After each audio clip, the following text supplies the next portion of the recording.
At this point, I've made a total of over $2 million in total revenue in my tutoring business, Lisa's Study Guides, and I've learned so many things along the way, so many mistakes, so many things I've struggled with. And so today I want to share with you 5 of the biggest lessons I've made to date and how you can learn from them so that you do not repeat these mistakes and you know what to be doing instead. Hi, if you don't know me, I'm Lisa. I'm the founder of Lisa's Study Guides, a private tutoring company which hires over 35 tutors. We look after 200 students each year. We also have published over 30 study guides that are currently being used by students and teachers all over Australia and some internationally as well. I've been super lucky on this journey to have been asked to do a TEDx talk, and while that entire spiel is honestly my highlights reel, I want to share with you the real behind the scenes, the true struggles that any tutoring business owner will be facing, so that your journey can be one with more ease and for me to help you build a truly sustainable and scalable business for the long term. So if you'd like me to give you advice, then please subscribe to this channel and hit that notification button. The first lesson I've learned making over $2 million in sales is how problems do not get any easier. If you currently think that increasing your prices by $5 for your current handful of students is really hard, imagine increasing your prices when you have over 200 students your business is servicing, but you also have to communicate that to your team of 35 tutors as well. That feeling of awkwardness, of guilt, of feeling scared, of feeling bad to increase prices with just a handful of students when you're a solo tutor is still going to be there later on in the journey when you increase your prices yet again. But this time you've got tutors working for you and you've got even more students that you're looking after. When you're on this side of the scale, you not only have to explain to your tutors why you're increasing prices, and potentially if they're not getting a pay increase with that too, then they'll be asking you why they aren't getting a pay increase either. And then on top of that, you need to communicate with parents and students that their prices are increasing. You've got other considerations and fears you'll be dealing with then, such as what if I increase my prices but parents and students decide that they're just going to bypass the business and just work with the tutor themselves and save a bit of money that way? Or what if this is the final straw for a tutor and they are not impressed with the prices constantly increasing and so they decide to quit? So the tricky thing about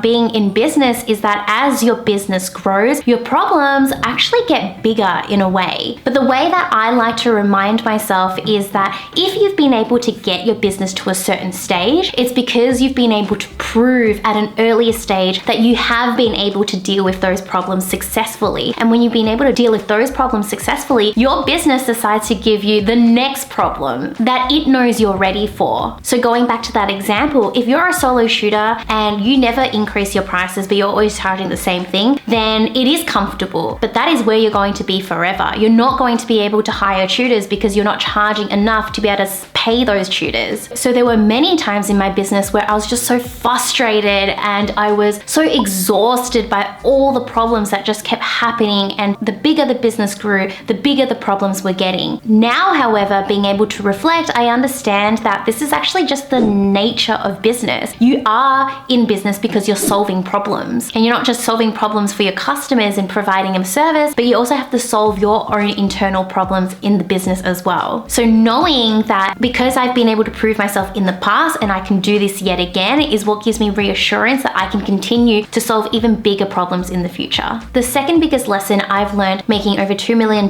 in my tutoring business is that making excuses for your weaknesses as a CEO is not okay. As CEOs, we all have our blind spots. We all have our weaknesses. For me, it in the past used to be my finances. I had no idea what I was doing with my finances. I had no idea how to deal with my revenue, my gross profit, my net profit, where I should be spending my money, how I should reinvest my money, how much I should be paying myself, how much I should be paying tutors, how much I should be charging my students and parents, because that information just was not readily accessible. And I'm making it accessible now because I really wish that I had these videos for myself when I was younger, which is why I've actually created a video on understanding your tutoring business financials. So go ahead and watch that video. But I used to just make up excuses and say, oh, I'm just not that good with money.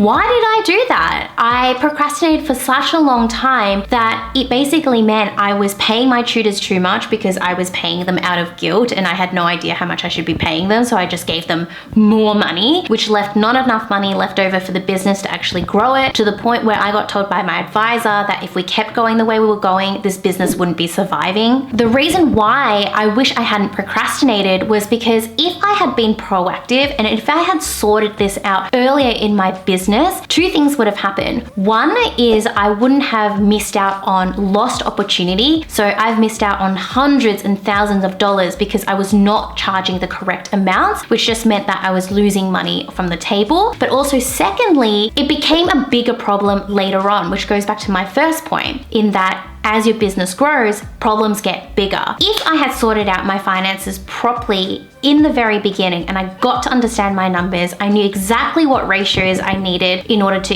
have money come in, how much to go out to tutors, how much to keep for the business, that would have meant that I built a sustainable and truly scalable business. Whereas I didn't fix any of that. I kept plodding along for years and years, just doing my thing. And I think the thing is, when you're doing well, it conceals problems that you have underneath the surface. But it eventually got to a point where I had expanded my team. I had at that point 35 tutors, because it was only then that I fixed up my numbers and we were looking after 200 students. I actually then had to increase prices for all 200 students. I had to revise my tutor pay rates for all 35 tutors. And this actually caused me a lot of stress and anxiety, which I wish I solved very early on when it was not as big of a deal. So my recommendation to you is make sure you get good at the things that you suck at. It is not okay for you to say, oh, I'm just bad at that. Oh, that's just not my jam. No, when it comes to your tutoring business, there are certain things that you definitely need to know how to do. Finances is one of them. Don't get me wrong, there are some areas of the business that you don't have to be an expert at. You know, I don't enjoy video editing. I outsource that. But I'm confident that even me just telling you this, that you already know where those weaknesses are and that you need to get educated on them. So while we're here, I'd really love for you to comment, what is your weakness when it comes to business? Because that way, when I read your comments, I know what videos I should be creating for the future. So make sure you go ahead and write that down. So now that you know that you've got these weaknesses, that you cannot procrastinate anymore, you can't use excuses, where should you be going for help? For me, I really struggled finding help until ultimately I discovered my advisors, my mentors, my coaches, and they truly helped me lift the game. And so if you're somebody who is looking for a coach to help you with your tutoring business, then potentially that is where I come in. So what makes me unique as a coach is that I specialize in helping tutors just like yourself. I've got my coaching program, Master Your Tutoring Game Plan, where you build a sustainable and scalable, two things that I've definitely had experience getting better at, tutoring engine, which serves you as a business owner in just 90 days. I teach you the A to Z of what is required in a tutoring business for you to be successful, from your sales, to your marketing, to your systems, to expanding your team, to your work as a CEO mindset. And so if this is of interest to you, then I recommend you have a look at my links to find out more about coaching. I only ever work with 3 clients one-on-one at a time, so spots are definitely limited. So definitely reach out if you're keen to get started. The third lesson I've learned making over $2 million in my business is to separate the CEO version of you from you. If you're anything like me, there is the you version, and this is you in real life. You might be a little bit of a people pleaser. You like getting along with people. You like being nice to people. You want people to like you, and this person is perfectly fine. But when it comes to the business side of things and you operating as a CEO, you being nice, you wanting other people to like you, all those things can potentially stop you from being the best possible CEO that you can be for your business. As a boss, you need to make some pretty tough decisions, and you need to make some smart decisions that are aligned with your business sustainability and growth. And sometimes being nice is not what's going to help you get to where you want to be. As an example, I'm somebody who wants my tutors to like me. I mean, who doesn't, right? This is just a normal human experience to want those connections. But it's no longer healthy when you let that actually impact your business choices. So for the longest time, because I didn't understand my business business financials, I actually just kept giving my tutors more and more and more money. I gave my tutors pay rises because I felt guilty. I had this notion in my head that they probably saw me as somebody who was just taking money away from them, that they were doing all this really hard work, like they were actually conducting the tutoring sessions themselves, and yet I was taking such a big cut. It reached the end of the year and I just gave people pay rises here, there, just based on my feelings. Ultimately, this was not healthy for the business because one, I was not measuring the pay rises based on their performance, which is what I should have done from the get-go. But two, I was making really poor financial business decisions because of my own self-limiting beliefs, my own guilt, my own fear of being unliked, things that were really things I should have dealt with personally rather than as a CEO. I've got another example where I was just being nice and I wanted my tutors to be happy, but it just was not aligned with the business. So I had one tutor and she was an incredible tutor for the team, one of our top tutors, and she proactively came to me with a suggestion of starting a podcast. And I loved the fact that she came to me with the suggestion of a podcast. I thought that showed a lot of dedication to her role, that she was interested in the company, that she liked the company enough to actually want to do more with the company. And so I said to her, yes, even though I knew at the back of my head, and hey, I say I knew, but you know, it was probably like quite subconscious and kind of back here. I knew that starting a podcast was not aligned with where we needed to go as a business. It was a nice to have, but it was not the priority for the business. And so rather than just saying no and explaining the reasons why, and then asking her if she was interested in other alternatives that were aligned with the business, which as I'm saying now, it sounds so obvious, right? But at the time, it was my personal feelings of wanting the tutor to have a good time, making sure that the tutor liked me, and all these things that actually drove my decision making. In the long run, this actually bit me in the butt because I essentially kept leading her on when it came to the podcast. She kept asking about it and I said, yeah, let's do it, but we can't do it right now. We couldn't do it right now because the business was busy doing the things that were aligned with the business. And so ultimately, I would have loved to have done a podcast at some point, but it just wasn't fair to her to have said yes. So what I would love for you to think about is, how do you separate the CEO you and the personal you? Even just being aware that there are two sides of you when it comes to this business was an epiphany for me. It made me realize, okay, hang on, I need to put the personal me aside and really start working in a way that serves my business, because my business is no longer about me. It's not about how I feel about certain things. It's not about me wanting to be liked. No, I had to operate as the CEO because my business was becoming a lot bigger than myself. And that's one lesson I would love for you to take away. The fourth lesson I've learned making over $2 million in total revenue for the business is get deep and personal on what causes burnout for you. At some point in this entrepreneurial journey, you're going to get burnt out if you haven't already. It is a universal truth for entrepreneurs. We want to do the best that we can in business, but what often happens is that this pushes us to the state of burnout. Burnout can look different to different people. It can be the prolonged ongoing stress for the one person to be managing a business where they're not sure whether or not they're going to be able to feed themselves and have shelter.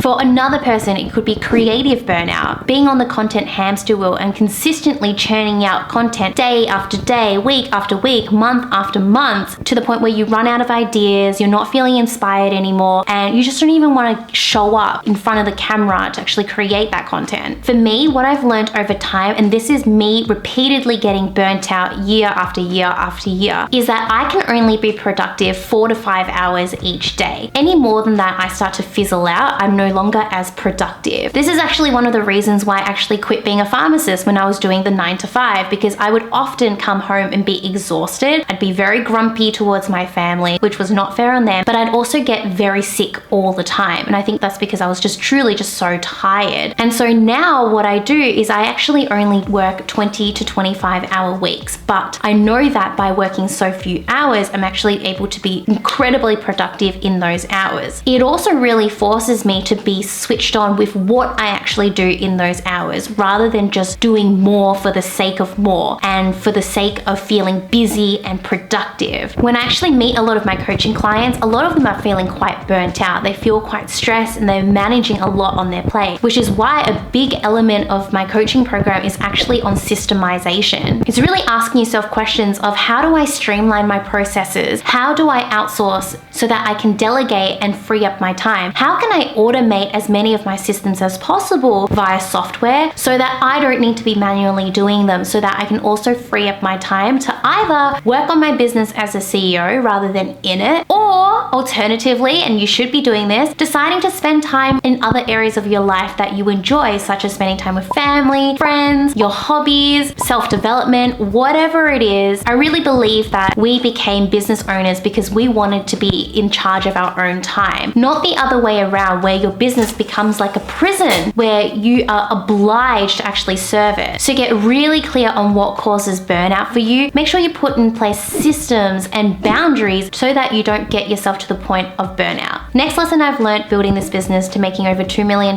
in sales is that more is not necessarily better. As business owners, it can be really tempting to do as much as we possibly can and continually add more and more and more to our plate. It's kind of like shiny object syndrome. You might have started your tutoring services, and now that you've got that, all right, what's next? Let's move into groups. All right, what's next? Let's add classes. What's next? Let's add study guides. What's next? Let's do this. Let's do that. Same thing when it comes to social media. You might start off on Instagram, then next you want to do Facebook, and then you want to add on top of it YouTube, and then you want to add on top TikTok. I see so many tutoring business owners fall under this trap where they just want to do more. But remember Pareto's principle, where it's the 80-20 rule. 20% of what you do produces 80% of the outcome. So 20% of your students will be your best students who come to you regularly, who will generate 80% of your revenue, let's say. And so rather than spreading yourself thin across all these different social media platforms, doing all these different products and services, the question that I now ask myself is, what is the minimum I can do in order to maximize what I've currently got? So for example, when we had our tutoring services, rather than immediately adding on other things and trying to build my revenue, I really looked at our tutoring services and tweaked small things to make sure that we could increase the revenue. So whether that be making sure that students started to come back more consistently week after week, whether that meant to actually extend the tutoring hours instead of 1 hour to 1.5 hours as a standard, that way we'd actually 1.5 times our revenue, rather than starting up a whole new project, which is a whole other thing within itself. And so by constantly having this mindset, it's also a very efficient mindset, which